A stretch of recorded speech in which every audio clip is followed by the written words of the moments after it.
So if I were to survey you guys on the way in the door and ask everyone, what's your service look like? How is your customer service?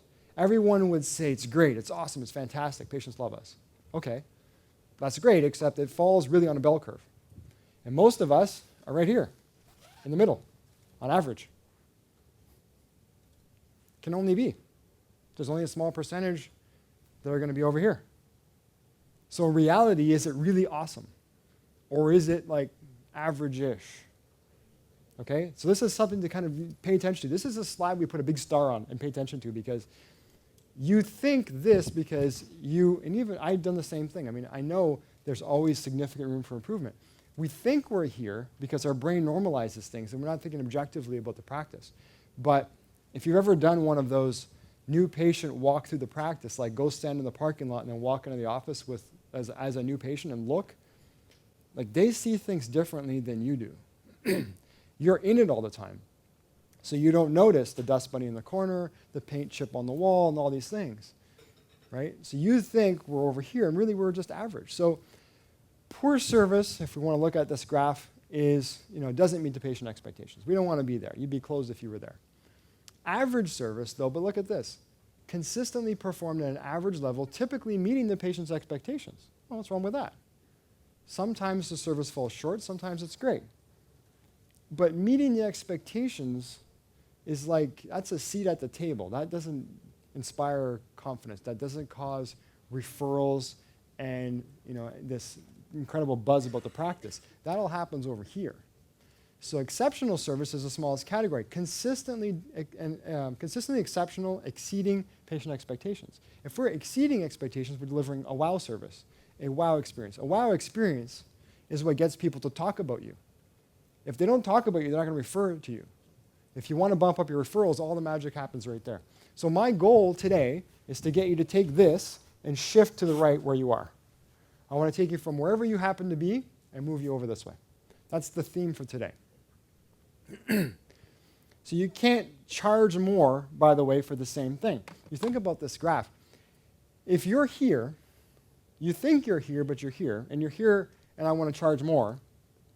Now I'm trying to charge more money for the same thing everybody else is doing.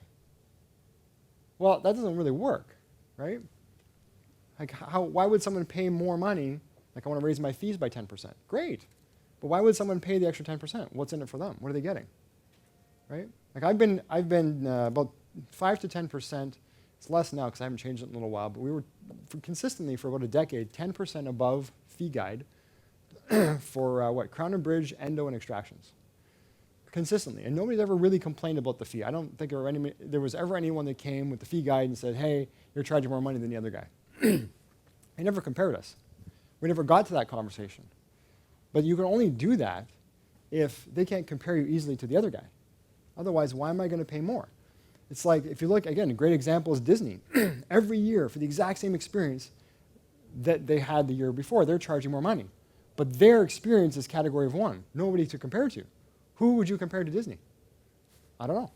There's nobody left, right? They've successfully shut down the entire category, right? Which is what our goal was in a smaller community of, 150, 175 new patients a month for 5 straight years. We're kind of like owning that now, right? But you get there by doing this. It's the only way. This is the one thing that differentiated us. If you look at Disney's example,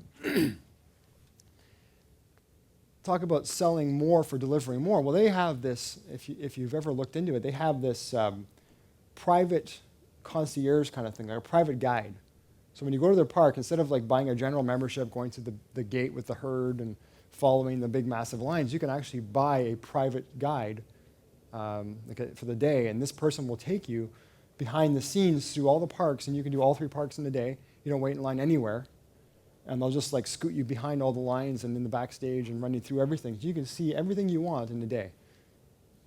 And their biggest problem is not selling those, it's finding and training enough people to do it. That's what it means when you go here. So if you want to raise your fees, you can't be here. You have to know that you're here. And you have to the only way to be here and stay here is consistently engineer and maintain those processes. So I take this down to like, that's the core of it. We have to engineer those processes and maintain them. Because if you're good sometimes and then you slip back, that's no good. Hot and cold service causes a big problem with referrals. If I send my friend who's new to town to go eat at my favorite restaurant and they go there and have a bad experience, it looks bad on me. Now I'm never going to refer anymore. And the person's going to be like, this is okay, right? So that's no good. We can't be inconsistent. So this is one of the most important slides, I think, in terms of just thinking about it, discussing with team, sort of obsessing about how do we shift this curve to the right for our practice, okay?